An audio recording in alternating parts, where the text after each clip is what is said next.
So we have to talk about hockey this morning. Forced into talking about hockey, are we? Yeah, it's the first time ever the LA Kings have won the Stanley Cup. Huge news on the West Coast. And how does that affect us here in Chicago?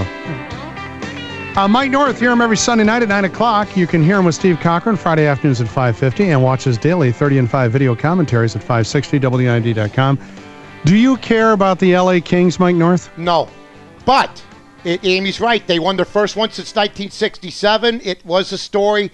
Unfortunately, I mean, when the mothership of all sports stations doesn't even carry it, when they had their little tiff between the commissioner and ESPN,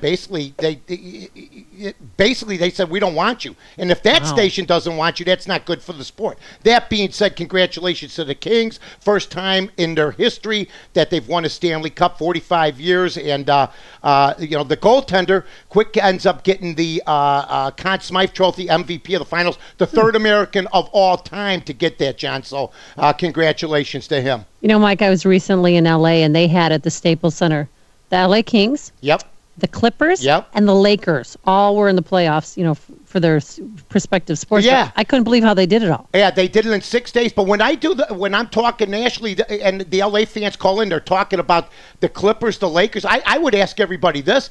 If the Galaxy with Beckham wins the championship, what's bigger in L.A.? The Stanley Cup or the soccer championship of the MISL? I think it's the soccer now. I would find hockey a lot more interesting if the guys were able to use the sticks on each other during regular play and if they threw 3 or 4 pucks on the ice simultaneously. Well, they do use the sticks on each other, John. Sometimes they start fighting before the pucks even drop. Yeah, they do that. But as far as the 4 pucks, the goalies are so big now. I was watching last night, and the game was over. After New Jersey got a major and L.A. scored 3 goals. The game was over. It's 4-1 at the end of the second period. Well, our old coach is their coach, right? Yeah, Daryl Sutter. Right, so at least we're happy for him. Yeah, we're happy for him, and you know what? And now, the Hawks got to focus on trying to do something that the Kings did, and the Hawks had gone a long time. At least now you're getting some different teams that are winning it. How about that Dunn on the south side? That guy can hit. Why is he hitting better this year than with Ozzy? Ian would still have a job if he had hit like this last year. If you talk to White Sox front office people, they'll tell you that if he had hit like he's hitting now, they would have won it last year. Ozzie Guillen, I think, was not the right manager for him. I remember Ozzie when Dunn was hitting 159, he's saying, well, I can't go up and hit for the guy. He was putting undue pressure on him. Never moved him out of the lineup, never sat him. So basically, I think the calming influence of Ventura has helped guys like Alex Rios, has helped guys like Beckham, who's starting to hit the ball at second base. He was looking like a off-field, no-hit type of guy. And Dunn, and Jake Peavy has had a very good year. Now, Phil Humber is the problem. Yeah. Here's a guy that threw a perfect game, which is embarrassing now considering the way he's pitching. I mean, you got to look at the perfect game as, hey, he was on that day, but he was very lucky because the guy's got an ERA in the 6s since that time. He's feeling a lot of pressure. He's not Sandy Koufax, let's put it that way. Yeah, and nothing going on the north side worth discussing, right? No, they're just... No. Well, they got. What about this Cuban defector we just signed to a 9-year deal for $30 million? Is he worth it?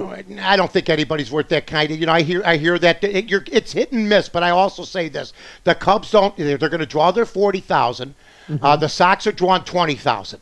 The Cubs are going to continue to draw. I think that they're doing it the right way. They're ripping it down. They're winning a game or two occasionally. The fan base, as you know, is very, very patient.